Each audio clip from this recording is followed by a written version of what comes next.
Hello, friends, and welcome back to Stories About Entitled People. The lady in our first story is weird. Her overblown reaction leads me to think that she was stealing something and was super angry at potentially being caught red-handed. But before we begin, best way to support our channel is to leave comments, like, and subscribe with the turned-on bell so you don't miss the new video every single day. Here we go. I want to see your boss. This story takes place about 6 years ago.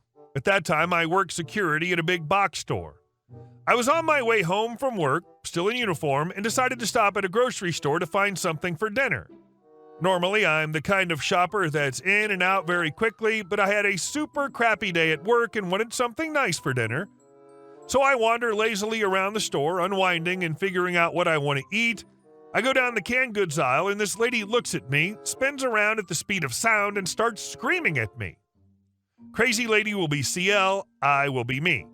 CL, what the F do you want? I'm not stealing anything. Stop following me, you racist mother effer. I want to speak with your boss. I was in shock for a moment as she went from totally silent to ear-splittingly loud in 0.2 seconds. Me, lady, I'm not following you. I don't even work here. CL, yes you do. I see you in here all the time. I hardly ever come to this store. I'm going to get you fired for this. I'm trying my hardest not to start screaming back at her. Me, ma'am, as I just said, I do not work for this company. I'm just a customer. Now please leave me alone. For whatever reason, this made her even more pissed off, and she started babbling incoherently at higher and higher volumes. At this point, I've had enough and walk off before she tries to attack me. As I exit the aisle, a manager comes up and says that he heard the screaming and asks if everything's okay. She barrels down the aisle like a T-Rex pursuing its prey and demands that she be compensated for being discriminated against. I tell the manager that she just started going off on me and all I want is to finish shopping. The manager confirms that I do not work for him and even points to my company's logo on my uniform. My company logo looked nothing like the grocery store logo. Well, Rexy's having none of it and continues screaming, calling the manager a liar until the manager tells her to leave or he'll call the police. She stomps out the door and the manager apologizes to me, offering me a discount on my purchase. I turned him down as none of it was his fault, but he insists, so I accept and go home to make my fully loaded nachos. Let me tell you, they were some damn fine nachos.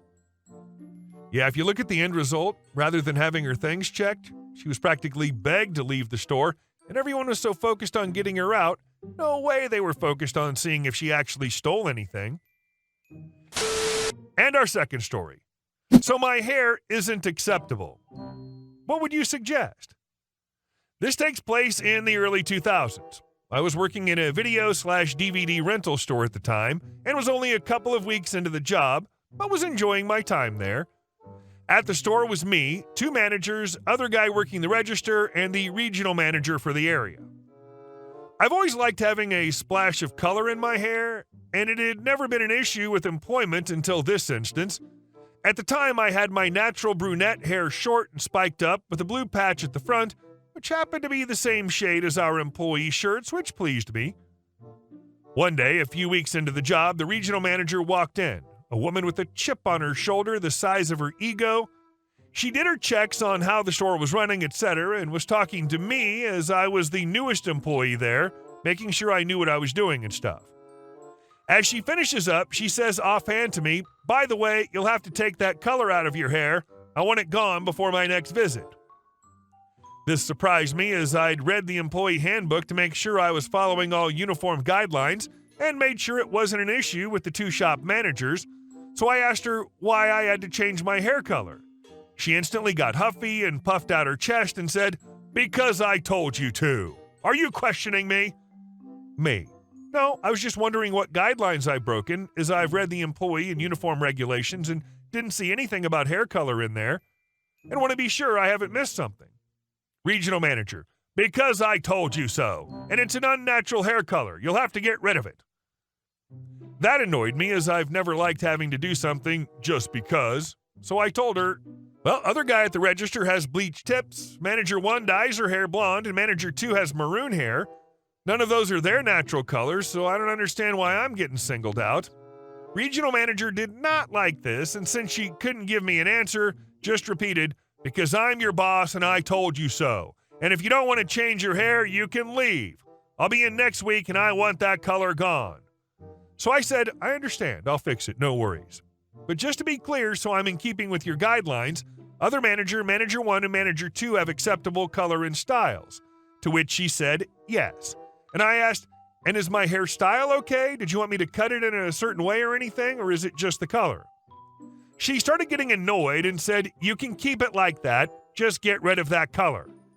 So I confirmed that I'd have it sorted out before she came in next week, which seemed to satisfy the beast, and she walked off in a cloud of smugness at having laid down her law. As soon as she was out of the door, I told the shop managers what I was going to do, and they laughed but said they'd have my back when she came in again.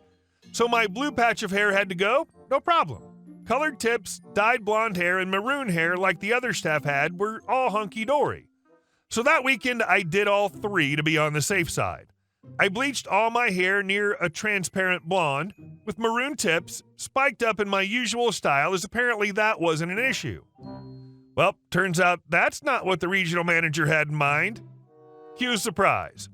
She came in the next week and lost it, took me in the back with the two shop managers, shouting about how I was blatantly ignoring her and that she was going to see to it that I was fired. I acted innocent and surprised and said that I checked with her that this would be okay before she left. My hairstyle was fine, colored tips on the other guy was fine, and she'd confirmed that the maroon hair the shop manager had was fine. She was not backing down and assured me she'd report me to the head office for my disrespecting a regional manager like that. She stormed out of the shop on her merry way, so again I told the two shop managers what I was going to do, which was get in touch with the head office's HR department myself, as I was following all written company regulations as well as the regional manager's arbitrary rules, and she seemed to be discriminating against me personally for whatever reason, and I'd be pursuing unfair dismissal as there was no reason to fire me. I was damn good at my job and got on well with all the customers and staff. It was only the regional manager out to get me. So I did just that. Emailed the head office's HR saying what had happened, and the two shop managers also emailed on my behalf backing up that I was following all the guidelines, including the ones the regional manager made up, and that I was a model employee. For them anyways, but I liked them. And they would attest that I was being singled out and harassed by the regional manager if I got dismissed because of this. The next day, the shop managers called me in to say HR had been in touch and that of course I wasn't going to be fired and there's no company guidelines for things like hair color, and not to worry at all about it. Have my hair any way I wanted once it wasn't unkempt. Awesome. That's all I wanted. Happy ending. Now, let's do the super duper happy ending. Diddle-doo, diddle-doo, diddle-doo. Couple weeks later, the new regional manager walked in to introduce themselves. Turns out I wasn't the only one having issues with the regional manager being on a power trip. After they had several complaints from staff and managers in different stores throughout the area, she was demoted to a regular store manager. I was the straw that broke their back, it seems. Well done. I've always found these "you're disrespecting me, you're insubordinate" manager complaints absurd. You're a friggin' store manager, not an admiral in the Navy. And our next story. My neighbor is convinced I control owls. I live in a rural area that has coyotes, wildcats, owls, hawks, snakes, and even bears. My new neighbor has 5 very small dogs. She likes to let them roam on their own in her yard. When she first moved in, she heavily insinuated that the family of barn owls that live in the tree in my yard were my personal property. She also insinuated that I have some sort of power over them. 2 weeks after she moved in was the owl incident. A juvenile barn owl smashed himself into my house. Dazed and concussed, he ended up in the neighbor's yard. I warned her about the owl, told her that he looked like he was starving and to keep her dogs inside. Typically, barn owls do not eat anything bigger than a rat, but she let her tiny dogs charge it and bite at it. Animal control couldn't come out, so I found a wildlife rehabilitation facility and caught the owl with the help of my husband. The poor thing was malnourished and had been wounded for a while. He had a damaged wing. Tonight, she asked us to come outside at 9 p.m. to talk to her about the hawks in the neighborhood. Even after being told multiple times that the birds in our tree are barn owls, she kept calling them hawks, asking if we could put a fake owl in our tree to scare them off. My husband and I have indoor cats, and we feed songbirds to entertain said cats. She asked why we were feeding the hawks. I reiterated to her again they were barn owls who do not eat anything bigger than small rats. I've seen a few hawks around our neighborhood, but again, it's a very rural area. Her yard is filthy and overgrown. My husband and I think that's what's attracting mice and rats, and then attracting raptors who want to eat said rodents. I suspect that she's trying to establish a precedent in case one of the many, many wild animals in our neighborhood eats one of her tiny dogs. On Monday, I'm calling Animal Control, Fish and Wildlife, and our HOA to see what we can do to protect ourselves. We're also going to take a break from feeding the songbirds in case they're attracting hawks. I plan on taking pictures of her overgrown and filthy yard. What do you think, folks? Ever had a wild encounter with your neighbors or local wildlife? Share your stories in the comments below, and don't forget to hit that like button. And our last story. I sued my HOA. I live in a most horrible HOA. They towed my car, claiming expired tags. I had to pay nearly $1,000 to get it back, cash only. A felon convicted of something having to do with illegal substances was the tow truck driver. He didn't give me notice as required by law. I took it to the justice court, and he lied to the judge about the notice and obviously won. A month later, the felonious HOA president starts heavily loud construction in my adjoining unit. The owner is very threatening. I let it go for 3 months. The owner gets verbally abusive and very threatening. I let it go another 3 months when I wake up to it first thing in the morning as my walls are vibrating. I cannot talk to my father in my own living room because the deconstruction is so loud. I go next door to ask them to keep it down. He says, call the cops or sue me. So I called the cops. The cops knew the guy and let them off the hook. The very next day, the HOA president assaulted and battered me after calling my wife a whore. I ended up in the ER at the hospital, and he just laughed and lied to the cops, saying I injured myself. Then he lied to his employee that manages the HOA and held an emergency meeting more than 2 months after the fact and voted to fine my landlord $1,000 if he doesn't evict me. The landlord wanted me out by the 27th of September. So I hired an attorney to sue the ever-loving pants off the HOA, the president, and the neighbor/owner. I also asked legal aid to look into unlawful retaliation by my landlord. With a determined attorney by my side, we successfully exposed the lies surrounding an unjust car towing incident. This initial victory set the tone for a broader legal battle. In court, my attorney adeptly demonstrated the HOA's wrongdoing, from disturbing construction noise to a violent assault by the HOA president.